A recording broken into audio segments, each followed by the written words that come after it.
Hello, ladies and gentlemen. Welcome to another One Piece manga review. This week, we're reviewing chapter 1018, Jinbe versus Who's Who. My name is Lyndon Burton, and I'm joined by my co-host, as always, Mr. Christian Hollinger. Christian, how are you doing, sir?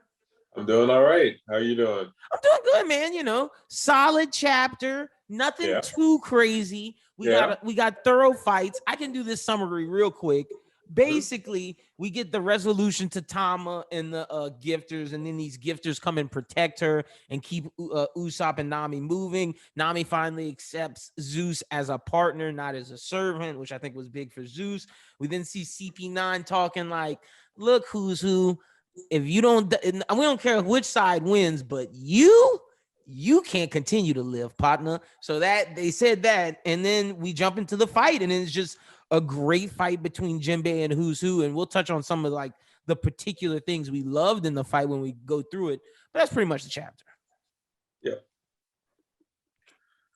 Solid, nothing crazy. I like the fight though. I saw people upset, and I saw people see the two reactions I've gotten from this chapter was A, let's over theorize like we did with the last one with the Gumu Gumu fruit with Nika, or B, the fight was okay. Those are the two reactions I'm getting. I'm like, nah, the fight was pretty cool. Yeah. I mean, all right. So as far as I'm concerned, at this point in One Piece, since we're not, in Skypiea, since we're not in the early 50%, I don't think that people should delve too deeply into this. As far as crazy theories go, I think that this is something that's a little bit more reinforcing something that's been in our faces for a while. So this is either a reference to the Joy Boy that we've all been wondering about, or another incarnation similar to Roger, who occupied or did the same task, withheld the same, level. It's either that, like you said, or it's like just a different religion called, like how God is known as Yahweh, Allah, the different things, and Nika could just be another name for Joy Boy, or like you said, a different person in the Joy Boy lineage. Right. Maybe the person at the top. And you have, your references. We already all pretty much agree Luffy is, Joy Boy in some capacity. So with Luffy having the Sunny, and having, that sun representation, and also being represented as a sunflower, I believe. In, favorite flower, yep. You have those references to how Luffy could be tied to the sun. I think Hyogoro called him Buddha earlier. So he has all of these same kind of qualities. So it's like, it's just that, we can move on. It's nothing super crazy as far as I'm concerned. Yeah, I'm with you. As for the fight, we were kind of talking about this a little bit off air, but to me, it was a solid fight. And I believe that it was a perfect fight for Jinbe. I believe that this is effectively our conclusion to Jinbe versus Who's Who. Because again, Jinbe, in my opinion, he's closest to his end of series self, which means his stats are pretty close to perfected. So he's going to be the most balanced type of fighting we're going to see. Super intelligent, super strong defensively. He's pretty quick, and he's very powerful attack-wise. He's also a very good tank from what we see in Marineford and in this chapter. So you're going to get pretty solid fights, but you're probably not going to get the most flashy, jaw-dropping types of fights. If anything, you get what we got, which is a bunch of armament, like flexes. Yeah. Like, I mean, we can go into it unless you want to talk about the Tama stuff, because, like, I mean, the Tama stuff is pretty self-explanatory as far as I'm concerned. At this point, people are linking together. Okay, Tama made that announcement. She must have some kind of power in this universe. If you have some kind of power, it's most likely a devil fruit. So they piece all that together, and they're like, okay, well, if we kill her, then that ability should stop.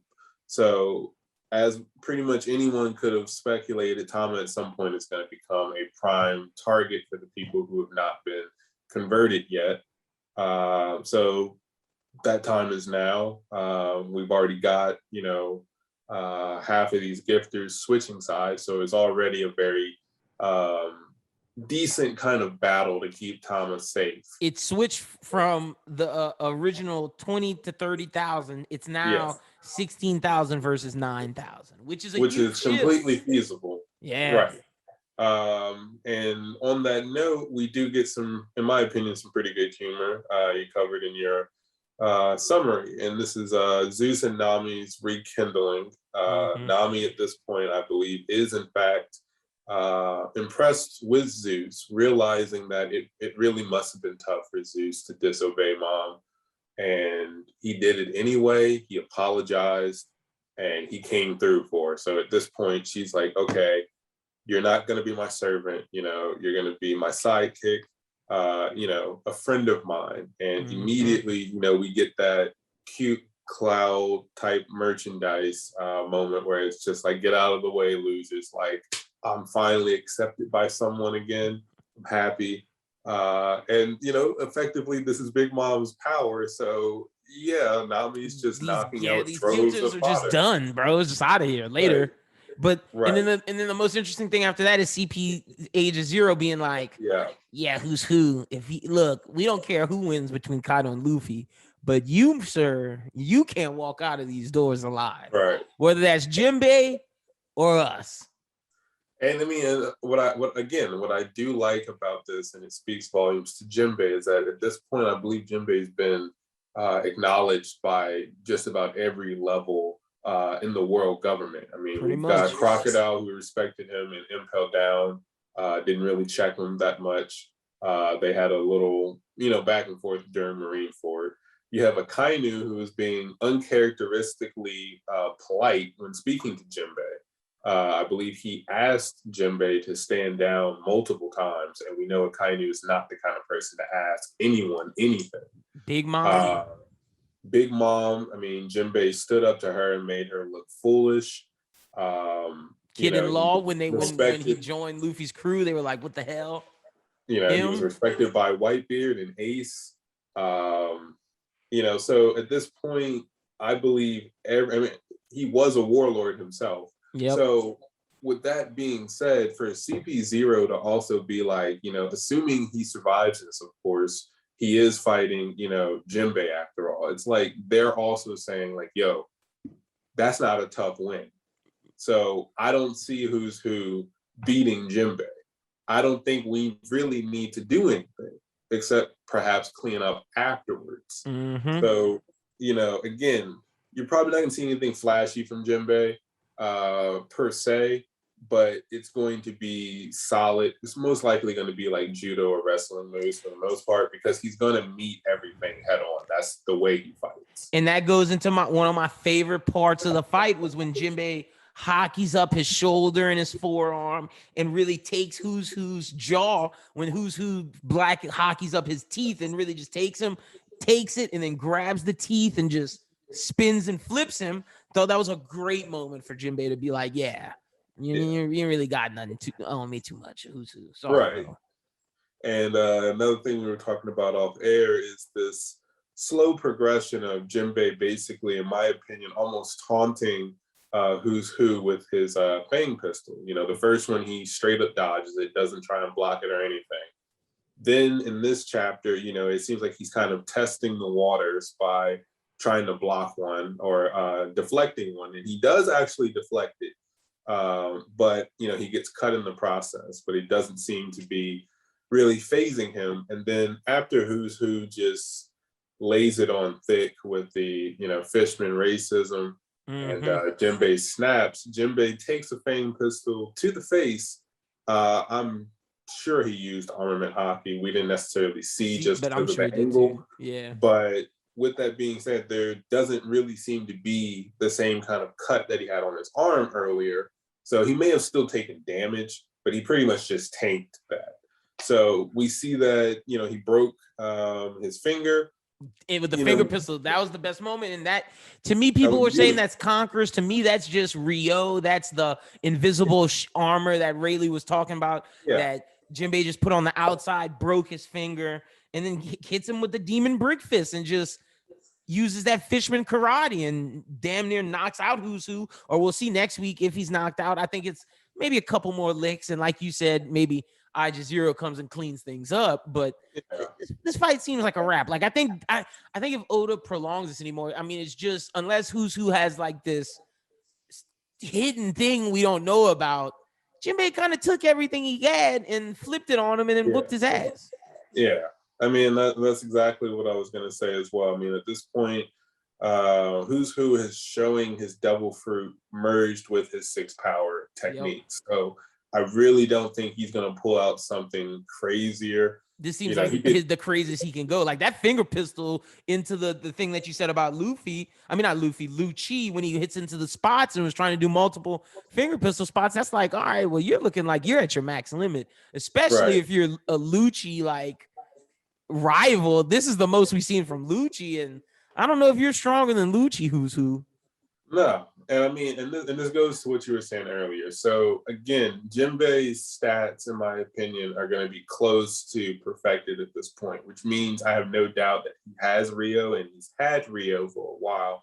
It does not outshadow Luffy's. It does not outshadow Zoro's. It will not outshadow shadow Sanji whenever Sanji develops it, or whenever we find out that he specifically has developed it, or anyone else, in my opinion, because these people's potentials are a lot greater than Jinbe. Because they're 21 and 19 years old. Like Jinbe's 40. So it makes sense, for Jinbe to have altitude in all of these categories. And so again, we see, this Demon Brick Fist look very, very devastating. And from the previous panel, we see Who's Who is caught off guard. Like he's not seeing this fist until it's right in front of him. So I'm not thinking that he's tanking this with a specialized iron body. I think this is, Jinbe clipped him. Jinbe clipped him. And, again, this should negate any kind of defenses, because I'm assuming this also works on like water molecules. So I fully expect that this, I think it even cracked Who's like helmet. Oh yeah. Maybe. I don't know. I could be misreading this artwork. That could be blood. That could be a crack. It could be.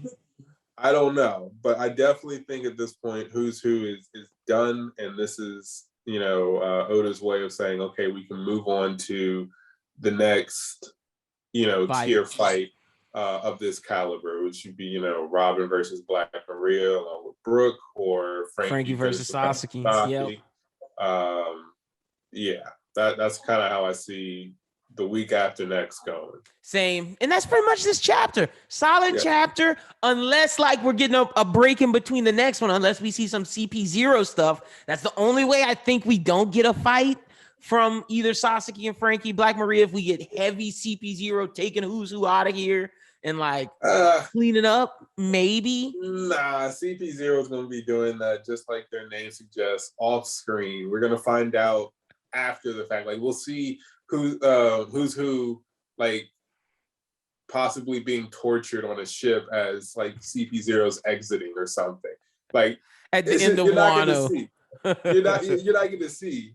Like I promise you, no. Who's Who's body is just going to disappear at some point. Well, that's pretty much all we got this week. And like Christian said, we're on break next week, so we may put some out, may not. We're getting ready for the next week, so we'll keep you guys up there. But Christian, tell the people where they can follow you at on social media. Twitter is going to be Hollinger94. My God, got it right this time. Instagram and my graphic design Twitter is going to be Design Season LLC. Y'all make sure y'all go follow Christian. Check out his art. Y'all can follow me at LinBWT. Follow Bros Who Think at Bros Who Think. There's a new anime talk out. And like I said, we may drop something later in the week because they did start the new Undead Unluck arc. Yep. And spring looked badass, if you know what I'm talking about. Yep. That was crazy. So may have to talk about that. But be on the lookout for that. Other than that, that's pretty much it. Until next time. Peace. Peace.